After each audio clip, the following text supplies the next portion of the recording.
You're watching us on Awesome TV. Hi, this is Asta Tripathi and welcome to Awesome TV, which lets you be simply awesome. आज मेरे साथ है ओहाम का star cast. पता है ये मेरा पहला इंटरव्यू है जहाँ पे मुझे यही नहीं पता कि ओहाम है क्या। मैंने ट्रेलर देखा एंड ट्रेलर के बाद भी मुझे नहीं समझा कि ओहाम है क्या। इसलिए मैंने सोचा कि यार आज का जो इंटरव्यू है ना वो स्टारकास्ट के साथ करना पड़ेगा, तब जाके शायद पता चलेगा कि ओहाम एग्जैक्टली है क्या। डायरेक्टर से तो बात बनती है। डायरेक्टर सबसे पहले तो आप बताइए कि क्या है ये ओहाम। Even country wants to know ओहाम है क्या। हम भी यही जानना चाहते हैं। क्या आपको मालूम है? नहीं ना, हमें भी नहीं मालूम। हम आपसे जानना चाह रहे हैं। आप फिल्म देखिए, आप बताएं कि आपको कितना समझ आ रहा है कि ओहाम है क्या। आई होप हमें फिल्म में तो समझ में आ जाएगा या आप सीक्वल ला देंगे उसका फिर भी ना समझे। ये भी ओहाम है। ये भी ओहाम है। Okay, so as a director ji, why did you take this project? ये तो बनना ही था और मुझे लगता है कि मतलब स्टार्टिंग से डे वन से हम जिस तरीके से इस प्रोजेक्ट से जुड़े हुए थे, तो आई थिंक हम सबका यही डिसीजन था कि ये फिल्म मुझे ही डायरेक्ट करनी चाहिए। जिस तरीके से हम इस प्रोजेक्ट के अंदर घुसे हुए थे, इतना विजुलाइज कर चुके थे इस प्रोजेक्ट को, इनके फ्रेम्स को, इस सीन्स को, कास्ट को रिहर्सल कर करके हम इतने पक चुके थे। हमें मालूम था कि हमें इस प्रोजेक्ट में से क्या निकालना है। और आई थिंक प्रोड्यूसर साहब का ये लास्ट कॉल था कि अंकित तुम इसे डायरेक्ट करो, और आई थिंक तुम्हें ही डायरेक्ट करनी चाहिए। एम आई राइट मैम?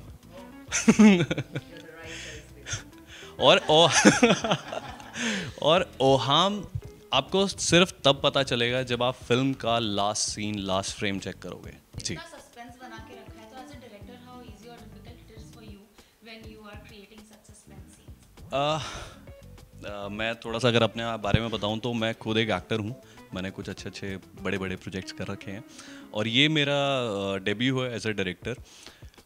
ईजी भी था कई जगहों पे because of actors. Actually actors बहुत सिंसियर थे और बहुत अच्छे एक्टर्स थे, उनको समझ थी और उनको समझाना बहुत इजी था कि ये करेक्टर क्या है।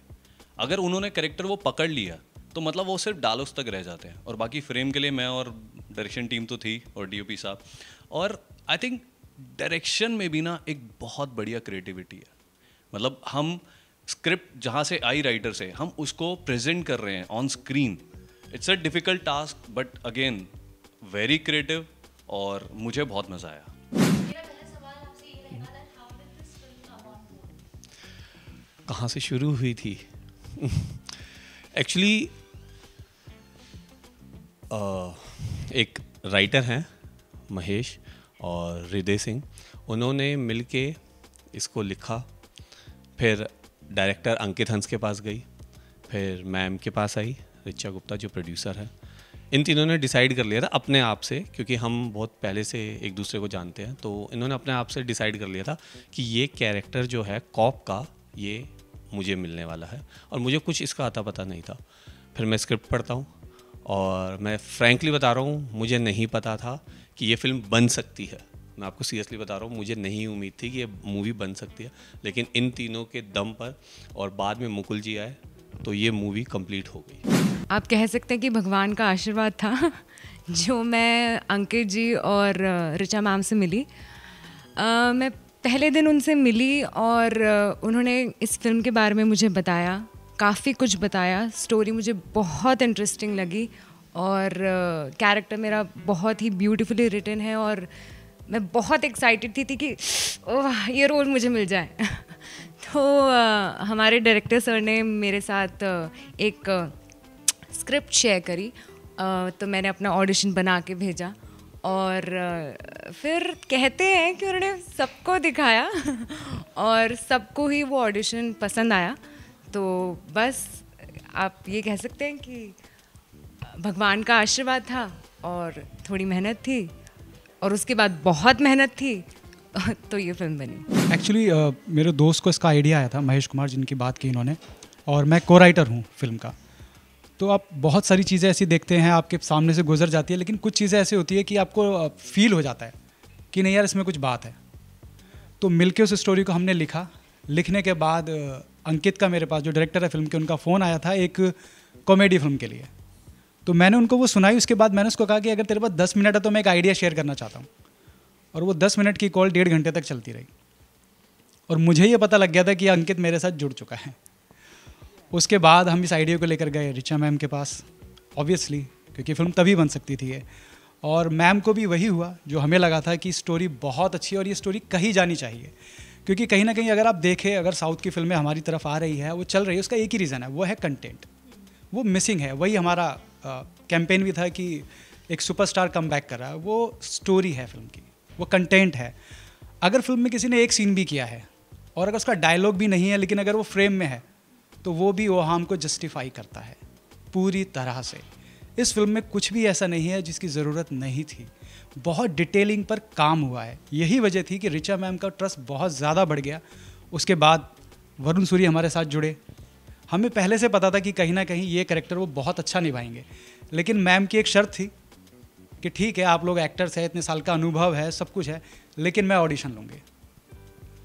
और बाकायदा हम उस प्रोसेस से गुजरे, क्योंकि अभी एक इमोशंस, फ्रेंडशिप अपनी जगह पर है, पर एक काम को शिद्दत से करना। क्योंकि हम वो लोग हैं जो खुली आंखों से सपने देखते हैं, और वो बहुत मुश्किल होता है, क्योंकि फिर आपको नींद नहीं आती। हम नींद में सपने नहीं देखते, हम खुली आंखों से देखते हैं। तो जब हम जैसे 4-5 लोग इकट्ठे हो जाते हैं, तो एक सरफेरों की टोली हो जाती है, जिसकी सरगना ऋचा मैम है। यस।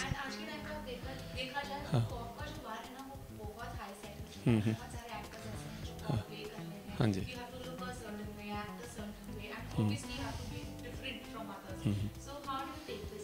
ये कैरेक्टर ही बिल्कुल डिफरेंट लिखा हुआ है। हमने ना आज तक रियल लाइफ में हमने ऐसा कॉप देखा है, और ना ही हमने किसी कहानी में हमने ऐसा सुना है, और ना किसी मूवी में देखा है।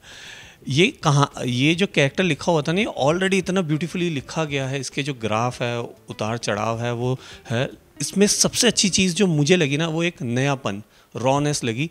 कि इसमें मुझे ऐसा लगा कि मुझे कुछ करने की ज़रूरत ही नहीं थी, क्योंकि स्टोरी राइटर्स ने और डायरेक्टर ने ऑलरेडी इतना कुछ कर रखा था। बाकी हमने 2 महीने की वर्कशॉप ली थी अशोक पुरांग सर से, तो उन्होंने बहुत खोल दिया था हमें। तो हमें पता था, क्योंकि हम लाइव लोकेशन पे जा रहे थे, तो हमारे पास टाइम ड्यूरेशन बहुत कम था।